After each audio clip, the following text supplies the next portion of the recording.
Hello guys. Today's a different type of video. Today we are going to be talking about a fan theory. And most fan theories, I'm not really all for, but I find some of them interesting, and the title of this one came off interesting to me, so I have not read the article yet, but I'm going to go ahead and jump on over there and read the article to you guys that has posted this. But apparently, this is what the article's, or the statement is saying, that Dr. Loomis is the reason why Michael Myers is a killer. Now, this is obviously a fan theory. It's not true, not in the slightest, but it's interesting to read these kind of things. So we're going to go ahead and jump on over there and take a look at this bad boy. Alright, and it's from WeGotThisCovered.com. Okay, new Halloween theory says Dr. Loomis made Michael Myers a killer. Okay, so it's a tricky time to be a Halloween fan right now, with a great teaser for Halloween Kills coming out last week, but the sequel now delayed until 2021. In the meantime, there's always room for theories about the original movies, which keeps finding new potential twists in what was arguably a pretty straightforward story. In fact, Screen Rant have now picked up on an old theory that argues Dr. Samuel Loomis is actually responsible for making Michael Myers into a killer. Okay, that's very interesting. One sec. While the Rob Zombie movies went to great length to explore Michael's childhood and time in an institution, as well as Loomis's later exploitation of his role as his psychiatrist, we get relatively little exposition in John Carpenter's 1978 film Michael Kills as a child, and we then catch up with him escaping Smith's Grove Sanatorium and Dr. Loomis explaining that, despite his best efforts, he wasn't able to get through to the now adult Myers. Alternate versions of Halloween show more scenes between Loomis and Michael at Smith's Grove, which mostly reaffirmed the doctor's belief that the patient is a lost cause. However, this fan theory about Loomis and Michael goes deeper by claiming that the child version of Myers we see doesn't quite match up with the emotionalist figure we later get. On the basis, the theory goes that Loomis conditioned Michael to believe that he was the personification of evil, and kept reinforcing the message until the child became it. In addition, Loomis was responsible for releasing Michael to Haddonfield, and is actually pulling the strings to manipulate the killings on Halloween night. It's a bit of a stretch, really, and on one that detracts from one of the best parts of Halloween, that Michael Myers is more like a force of nature than a character able to be shaped by Loomis. Given that there hasn't been much evidence to support this theory in the sequels, we'd have to say that positioning Loomis as the real villain of the Halloween franchise is pretty weak stuff.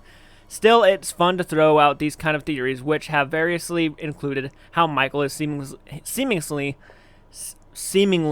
impervious to pain, and that he's actually a cyborg.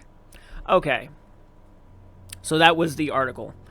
So, first off, I'm just gonna be completely honest with you.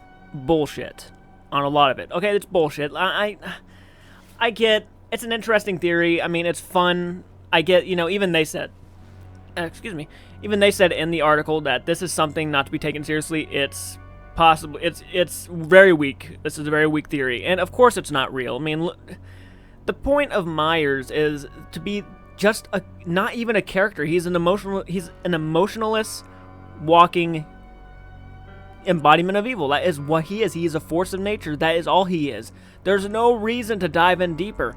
If you dive in deeper, you're just going to ruin the character. In all seriousness, that's what you're going to do. He has no purpose for what he does.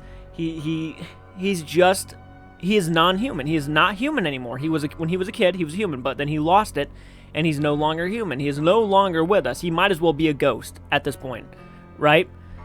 So yeah, obviously any theory that kind of tries to give us purpose or reasonings for what certain characters like Myers or Jason or the Creeper or Pennywise, when they try to give them reasonings for what to do what they're doing, and let's face it, Loomis didn't show any signs of actual involvement with Myers. All he was his doctor, his psychiatrist, and he felt guilty that he was there, he knew what he was, and he didn't put an end to him himself.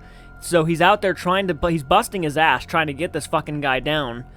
And, there's really no evidence or nothing. Even they said in the article, there's no evidence or anything that really points to Loomis actually being involved with Myers and actually being his creator overall. I don't believe he's a cyborg. I know some performances actually made him look like he was a cyborg, but obviously I don't believe in the cyborg bullshit.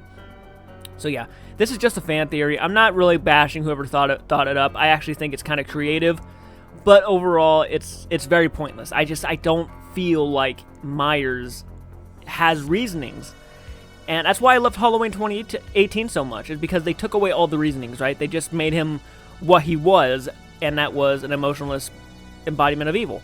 That is always what he was. That's what Carpenter wanted him to be. That's why Carpenter was never a big fan of the sequels, because they kind of gave him purpose. Oh, he's a sister now, so now he has a reason why he went after Laurie. So, you know what I mean? Like, I never liked it. I never liked it. I always thought, family is more of a kind of Jason Voorhees, Leatherface type of thing. Myers is just a mystery. He's just a mystery. We don't know why he did what he did, and that is the terrifying part about it. That's why he is so scary, and that is why he is so effective. I don't need... and Loomis was a great character. He was a great hero. Like, he was just so good. I didn't want to see or hear about anything like this. I don't think it's necessary to bring up things like this. He is... That's why Sartain kind of worked in a way. Like, he didn't work in the new movie, but he was certainly a different character than Loomis, because Loomis knew what he was and he wanted to put him down. This guy was trying to study Myers. He was trying to figure out what caused him to be the way he was. And he found out? Absolutely not a goddamn thing. And he got his death. That is what happens when you try to give a reasoning behind someone like Myers. He does not care. He does not give one bit of a shit, right? He does not. He doesn't even think, he just does. So, yeah, that's my opinion on the theory. It's interesting for sure. I'm not going to bash whoever did it. I think it's kind of creative and fun, but it's bullshit, because, there's no actual evidence of Loomis being involved with the creation of Myers. So, guys, comment down below. Let me know your thoughts. What do you guys think of this theory? Of course, subscribe to the channel, like the video, the whole drill, guys. And, of course, thank you for watching. Please do take care, and I'll catch you out in the next video. Take care.